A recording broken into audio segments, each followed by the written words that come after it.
அரசியலாயிரம் நேயர்களுக்கு வாழ்த்துக்கள். ஈரான் வந்து இப்போ கடைசியாக ஒரு 10 கட்டளைகளோட ஒரு கெடு கொடுத்துருக்கு அமெரிக்காவுக்கு. இதை கேட்டவுடனே ட்ரம்ப் வந்துட்டு பதறி நடுங்கிறாரு. காரணம் வந்து இந்த 10 ரூல்ஸு போட்டிருக்க ஈரானுடைய கட்டளையை மீறினோம்னா அமெரிக்காவே ஸ்தம்பிச்சு போயிருமோ அப்படிங்கிற மாதிரி ஒரு நெருக்கடியான சூழ்நிலை இருக்குது. ஈரான் வந்து இப்போ வந்து பேச்சுவார்த்தையெல்லாம் இப்போ நடத்தலை. மற்ற நாடுகளை, அமெரிக்கா போன்ற நாடுகளை பிடிச்சி கையை முறுக்கி இதை செய்யுங்கிற அளவுக்கு ஆர்டர் போடுற இடத்துல இப்போ ஈரான் இருக்குதுன்னு சொல்கிறாங்க. இதுவரைக்கும் உலகத்தையே மிரட்டிக்கிட்டு வந்த மேற்கு உலக இந்த மிரட்டல் வந்து முடிவுக்கு வந்துருச்சு. அமெரிக்கா இது வரைக்கும் உலக நாடுகளை மிரட்டின காலம் போயிட்டு இப்போ ஈரான் வந்து அந்த இடத்துக்கு வந்துருச்சு. ஈரான் வந்து உலக அரசியலை தீர்மானிக்கிற இடத்துக்கு வந்துருச்சு. அதற்கான காலம் தொடங்கிருச்சு அப்படிங்கிற மாதிரி பரவலாக உலகத்தில் பேசப்படுது. ஈரான் வந்து இப்போ 10 கட்டளைகளை போட்டிருக்கல அமெரிக்காவுக்கு. இந்த 10 கட்டளைகளை ஏற்றா பல வருடங்களாக நிலவி வந்த மேற்கத்திய நாடுகளுடைய ஆதிக்கத்துக்கு முற்றுப்புள்ளி ஆகிடும். சரி, இதை ஏற்காமல் நிராகரித்தா உலகளாவிய எரிசக்தி எனர்ஜி சப்ளை முடங்கி உலகமே ஒரு பொருளாதார பெருவீழ்ச்சியை சந்திக்கும் அபாயம் இருக்குது. ஆக எப்படி பார்த்தாலும் வேறு வழி இல்லை, ஈரான்கிட்ட சரணடையத்தான் வேணுங்கிற மாதிரி ஒரு சூழ்நிலையை வந்து இப்போ ஒரு கரண்டாக அப்டேட்டாக நிலவி இருக்குங்கிற மாதிரி தகவல் வந்து பரபரப்பாக பேசப்படுது. அப்படி என்ன நடந்துச்சு, என்ன ஒரு 10 கட்டளைகளை வந்து ஈரான் வந்து அமெரிக்காவுக்கு தெரிவிச்சிருக்குங்கிறத விவரமாக தெரிஞ்சுக்கிறதுக்கு வாங்க நம்ம வீடியோக்குள்ளே போவோம். எப்படியா இருந்தாலும் இந்த ஈரான் இஸ்ரேல் அமெரிக்கா போரை பற்றி பேசுனா அரைச்சமாவையே அரைக்கிற மாதிரி தான் கொஞ்சம் போராக தெரியும். ஆனால் தினம் புது புது தகவல்கள் வர்றப்ப அந்த தகவல்களை சொல்கிறப்ப முன்பின் சம்பவங்களை கோர்த்துட்டு சொன்னால் தான் மற்றவங்களுக்கு புரியுங்கிறதுனால சில அரைச்ச மாவுகளை அரைக்க வேண்டிய கட்டாயம் இருக்குது. இப்போ இன்றைக்கி வந்த புது தகவல் என்ன, ஈரான் வந்து அமெரிக்காவுக்கு 10 கமாண்ட்ஸ் 10 கட்டளைகளை விதிச்சிருக்கு. இதுக்கெல்லாம் நீ ஒத்து வந்தீன்னா வா, வரலன்னா எங்களுக்கு அது பிரச்சனை இல்லை, எங்களை பொறுத்த வரைக்கும் அது எங்களுக்கு நீ வராட்டியும் வெற்றி வந்தாலும் வெற்றி அப்படின்னு ஆர்டர் போட்டிருக்கு அமெரிக்காவுக்கு. இந்த ஆர்டரை கேட்டுட்டு ட்ரம்ப் வந்து நடுங்கி போயிருக்கிறாரு. ட்ரம்ப் நடுங்கி போயிருக்கிறது மட்டும் இல்லாமல் உலக நாடுகளே வந்து என்ன பண்ணுறாங்க, ஐயோ இது ஒரு முடிவுக்கு வரணுமே, இந்த கட்டளைக்கெல்லாம் ட்ரம்ப் ஒத்து போகணுமேங்கிற அளவுக்கு மற்றவங்க நினைக்கிற அளவுக்கு தான் அந்த ஆர்டர்ஸ் இருக்குங்கிறது தான் பிரச்சனை. அப்போ இந்த அளவுக்கு அது ஈரான் ஆர்டர் போடுறதுனால ஈரானுடைய கை ஓங்கி இருக்கிறது தான் உண்மை அப்படின்னு இன்றைக்கி பல ஊடகங்களும் பேச வந்துட்டாங்க. ஒரு சில ஊடகங்கள் மட்டும்தான் என்ன பண்ணுறாங்க, இந்த இஸ்ரேல் அமெரிக்காவுக்கு சாதகமாக பேசிக்கிட்டு வர்றாங்க, அது உண்மை தகவல் அல்ல அப்படிங்கிற தகவல் வருது. சரி, அப்படி என்ன நடந்துச்சுங்கிறப்ப இந்த கத்தார் நாட்டில் வந்து அமெரிக்காவுடைய அதிநவீன ரேடார் அமைப்புகள் நிறையா இருந்துச்சு. 11 அமைப்புகள் இருந்திருக்குது. அது எல்லாத்தையும் வந்து இப்போ வந்து ஈரான் வந்து செயலிழக்க வச்சிருச்சு. செயலிழக்க வச்ச பிறகு இப்போ இஸ்ரேலுடைய நிலைமை என்னென்னா, ஒரு கண்ணை மூடிட்டு தான் அடிக்க முடியுமா ஒழிய துல்லியமாக குறி வச்சு எதுவுமே செய்ய முடியாத ஒரு சூழ்நிலை இருக்குங்கிறது நிச்சயமாக இஸ்ரேலுக்கும் அமெரிக்காவுக்கும் தெரியும். இன்னொரு பக்கம் இந்த ஹார்மஸ் ஜலசந்தி ஸ்ட்ரைட் ஆஃப் ஹார்மஸை வந்து தனது முழு கட்டுப்பாட்டுக்கு ஈரான் கொண்டு வந்துருச்சு. இது அதோடைய முழு கட்டுப்பாட்டில் தான் இருக்கா இல்லை எதுவும் நம்ம செய்ய முடியுமான்னு அமெரிக்கா ட்ரையல் பார்த்துச்சு. என்ன ட்ரையல் பார்த்துச்சு, வேறு ஒரு நாட்டை 3 கப்பலை அனுப்பிச்சிச்சு. எப்போவுமே அமெரிக்காவுடைய ராஜதந்திரம் என்னென்னா அடுத்த வீட்டு பிள்ளைய தான் கிணத்துல இறக்கி ஆழம் பார்க்க விடும். தன்னுடைய கப்பல்களை அனுப்பாமல் வேறு ஒரு நாட்டுடைய 3 கப்பல் அனுப்பிச்சு நீ போ, உன்னை என்ன பண்ணுறான் நான் பார்த்துக்கிறேன் அப்படின்னோடனே சரி அமெரிக்கா தான் சொல்லிருச்சேன்னு சொல்லி அவனு என்ன பண்ணுறான், அந்த ஹார்மஸ்குள்ளே போகிறான். போனவுடனே என்ன பண்ணுறான், ஒரே போடு தாக்கிட்டாங்க, 3 எரிஞ்சு நாசமாக போச்சு.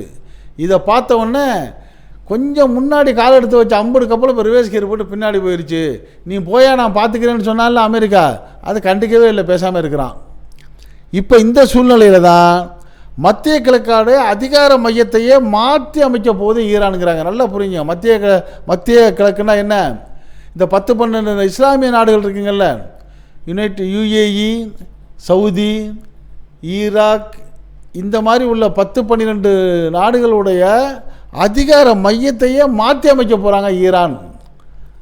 ஈரான் வந்து 10 கட்டளையில் முக்கியமாக என்ன சொல்ல வர்றாங்கன்னா, ஒன்று அமெரிக்கா, இஸ்ரேல் மற்றும் அதன் நட்பு நாடுகளுக்கு ஒரு சரணாகதி எச்சரிக்கையாக தான் இதை கொடுத்துருக்குறாங்க.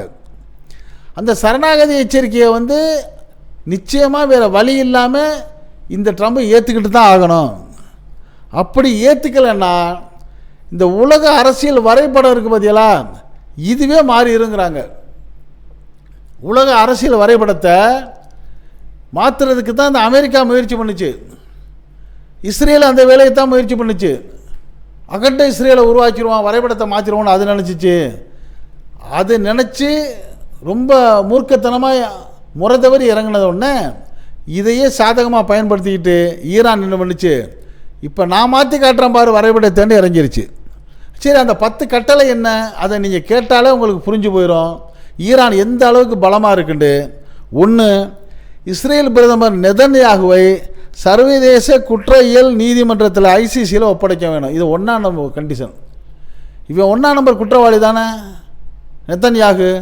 இவனை நீ என்ன பண்ண கொண்டாந்து சர்வதேச நீதிமன்றத்தில் நிறுத்த. அமெரிக்கா நீதிமன்றம், குவைத்து நீதிமன்றம், இந்த அரபு நாட்டு நீதிமன்றம்லாம் இல்லை, சர்வதேச நீதிமன்றத்தில் நிறுத்து. அது கொடுக்குற தீர்ப்பை நம்ம ஏற்றுக்கோங்கிறாங்க. அப்போ சர்வதேச நீதிமன்றத்துக்கு நெதன்யாகுவை நிறுத்தினால பாயிண்டில் அவர் அடிபட்டு போயிடுவார். பேச்சுவார்த்தை நடத்திக்கிட்டு இருக்கிறப்ப நீ ஏன் போய் அடித்தா, முடிஞ்சு போச்சு கதை, நீ குற்றவாளி. கடைசியில் சதாம் ஹுசேனுக்கு என்ன மாட்டினாங்களோ அதை இப்போ நெதன்யாகுவுக்கு மாட்டிடுவாங்க. அது நல்லா தெரிஞ்சுக்கிட்டு தான் நீ சர்வதேச நீதிமன்றத்துக்கு வான்னு சொல்லி ஈரான் சொல்லுது. 2, இஸ்ரேல் மீது இஸ்ரேல் தனது படைகளை அக்டோபர் 7ஆம் தேதிக்கு முந்தைய எல்லைகளுக்கு திரும்ப பெறணும். ஏற்கனவே அக்டோபரில் ஒரு 12 நாள் போர் நடந்துச்சுல, அதுக்கு முன்னாடி நீ எங்கெங்கெல்லாம் நின்றியோ அந்த இடத்துக்கு நீ போயிடணும், இங்கே நிற்கக்கூடாது. 3, அரபு மண்டலம் உள்ள அனைத்து அமெரிக்க இராணுவ தளங்களும் அகற்றப்பட வேண்டும். இதுதான் சரியான செக்கு. அமெரிக்கா என்ன பண்ணுச்சு, இந்த மத்திய கிழக்கு நாட்டில் உள்ள அரபு நாடுகள்கிட்ட நான் உங்களுக்கு பாதுகாப்பு தர்றேன், நான் உனக்கு போலீஸாக நிற்கிறேன், நீ எனக்கு இராணுவ தளம் கொடு. இராணுவ தளம் கொடுக்குறது மட்டும் இல்லாமல் என்னுடைய போலீஸெல்லாம் இப்போ அந்த இராணுவெல்லாம் அங்கே கொண்டாந்து நிறுத்துகிறேன், அவனுக்கு சம்பளத்தை கொடுத்து சாப்பாடையும் கொடுத்து வச்சுக்க, உனக்கு பாதுகாப்புன்னு சொல்லி இடம் பிடிச்சிச்சு பார்த்தியா.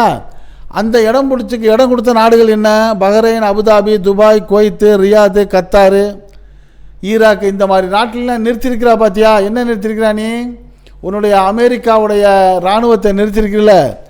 இந்த இது எல்லாமே என்ன பண்ணணும், உடனடியாக அகற்றப்பட வேண்டும். அந்த இடத்த விட நீங்கள் எல்லாம் காலி ஆயிடணும். 4, இதுவரை விதிக்கப்பட்ட அனைத்து பொருளாதார தடைகளுக்கும் ஈரான் இழப்பீடு பெற வேண்டும். ஈரான் மேலே அடிக்கடி பொருளாதார தடை வச்சுக்கிட்டே இருந்துச்சு இந்த அமெரிக்கா. அது எல்லாத்துக்கும் இப்போ எனக்கு நீ இழப்பீடு தரணும் அப்படின்னு சொல்லி ஈரான் கேட்குறதோட, ஈரானிய தலைவரிடம் இப்போ இருக்கிறாரில்ல ஈரானிய தலைவர் முஜ்தபா கொமேனி, அவர்கிட்ட ட்ரம்ப் பகிரங்கமாக மன்னிப்பு கேட்கணும். ஒளிஞ்சு மறைஞ்சு தபாலில் எல்லாம் இல்லை, நாட்டு மக்கள் உலகத்துக்கு தெரிகிற மாதிரி பகிரங்கமாக நீ மன்னிப்பு கேட்கணும். அடுத்து 5 ட்ரம்ப் ஒரு திட்டம் போட்டிருக்காரு, காசா திட்டம்னு ஒரு திட்டம் போட்டிருக்காரு, காசா பிளான். அந்த பிளானை நீ ரத்து செய்யணும் ஃபஸ்ட்டு. அடுத்த நாட்டை ஆட்டையை போடுற பிளான் அதை ரத்து பண்ணணும். 6, ஈரான் மீதான அனைத்து பொருளாதார தடைகளை நீக்கி முடக்கப்பட்ட நிதியை திரும்பப்படும். ஈரானுடைய ஃபண்டை நிறைய இடத்த முடக்கிருச்சு அமெரிக்கா. அதெல்லாம் நீ என்ன பண்ணணும், ரிலீஸ் பண்ணிவிட்டு திருப்பி எங்கள்கிட்ட கொடுத்துடணும். 7, ஈரானின் அணுசக்தி உரிமைகளை அங்கீகரிக்க வேணும். இங்கே தான் செம்ம ஆப்பு. இப்போ உலகத்தில் அணுசக்தியை அங்கீகரிக்கணும்னு கேட்குறது ஒரே நாடு தான், வடகொரியா. அடுத்து இப்போ ஈரான் சொல்லுது நீ என்னையே அணுசக்தி நாடாக அங்கீகரிங்குது. இப்போ மாட்டிக்கிட்டியா. வடகொரியா அதிபர் அதான் சொன்னார் 2 நாளைக்கு முன்னாடி, உங்கள்கிட்ட அணுசக்தி இருக்கான்னு கேட்டால் நீயே இல்லைன்னு சொல்கிறா, இல்லைன்னு சொன்னால் தான் நான் இருக்கான்னு செக் பண்ண வர்றேம்மா. ஆமாம் இருக்குடா வச்சுருக்கேன் பாருன்னு சொல்லுவோம், கிட்டக்கே வரமாட்டான்னு இந்த கிம் ஜாங் உன் சொன்னார். அதை இப்போ ஓப்பனாக பேச ஆரம்பிச்சிருச்சு ஈரான். எங்களை நீ அணுசக்தி உரிமைகளை அங்கீகரிக்கணும்னு சொல்லுது, நீ வச்சுக்கண்டு நீ அங்கீகரிக்க அப்படிங்கிற அளவுக்கு அது இப்போ தைரியம் வந்துருச்சு. 8, லெபனான், சிரியா மற்றும் ஏமன் நாடுகளிலிருந்தும் வெளிநாட்டு படைகள் வெளியேறணும். பாருங்கள், உலக அரசியலுக்கு இப்போ ஈரான் வந்துருச்சு. நீ எங்கிட்ட போகிறது முக்கியம் இல்லை, மத்திய கிழக்கு நாட்டில் நீ இறங்கி இருக்கிறா பார்த்தியா. இந்த Bahrain, Abu Dhabi, Dubai, Kuwait, Riyadh, Qatar, Iraq, இதை விட்டு போகிறது மட்டும் முக்கியம் இல்லை. என்ன, லெபனான், சிரியா, ஏமன் நாட்டிலலாம் வெளிநாட்டு படைகள் இருக்குது பார்த்தியா, அதெல்லாம் வெளியே போகணும். இப்போ உலக அரசியலுக்கு வந்துருச்சு. 9, அதிபர் ட்ரம்ப் இறந்து போன அயத்துல்லா அல் கொமேனிட்ட பகிரங்கமாக மன்னிப்பு கேட்கணும். இது சரியான பேச்சு.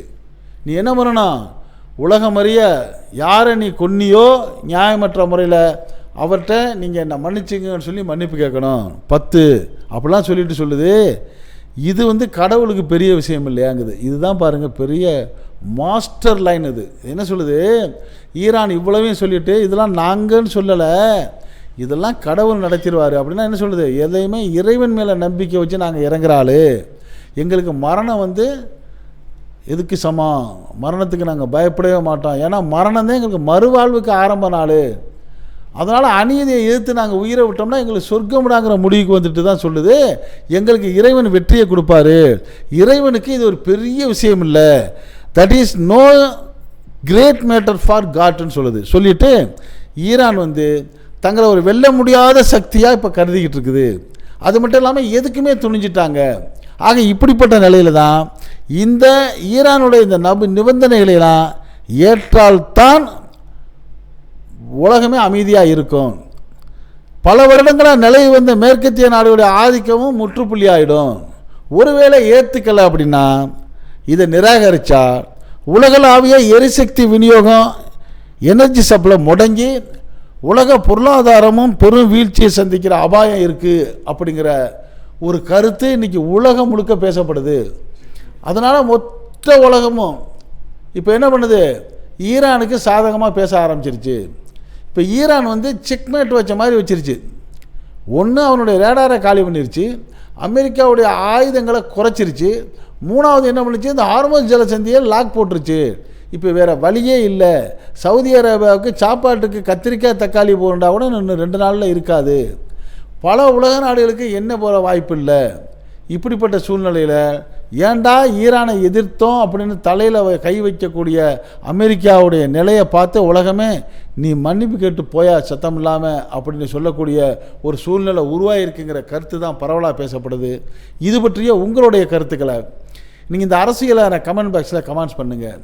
இந்த செய்தி பிடிச்சிருந்தா இதுக்கு ஒரு லைக் கொடுங்க. இதே போன்ற செய்திகள் நாட்டில் உலகத்தில் 4 பக்கம் நடக்கக்கூடியதை எந்த விதமான இடைச்சல்களும் இல்லாமல் உள்ளது உள்ளபடி அன்றாடம் வரக்கூடிய தகவல்களை அப்படியே உங்கள் வீட்டுக்குள்ளே 4 சுவர்களுக்குள் கொண்டு சேர்க்கக்கூடிய நம்ம அரசியல் ஆயிரம் சேனலுக்கு இதுவரை சப்ஸ்கிரைப் பண்ணாதவங்க சப்ஸ்கிரைப் பண்ணுங்கள். மறக்காமல் பக்கத்தில் இருக்க பெல் ஐக்கானை கிளிக் பண்ணுங்கள். அப்போ தான் நம்ம போடக்கூடிய ஒவ்வொரு செய்தியும் நோட்டிஃபிகேஷன் காட்டும், நீங்கள் விரும்பியதை பார்க்கலாம். என்றும் இணைந்திருப்போம். உங்கள் அன்பன் அஷ்ரஃப் அலி. நன்றி, வாழ்த்துக்கள்.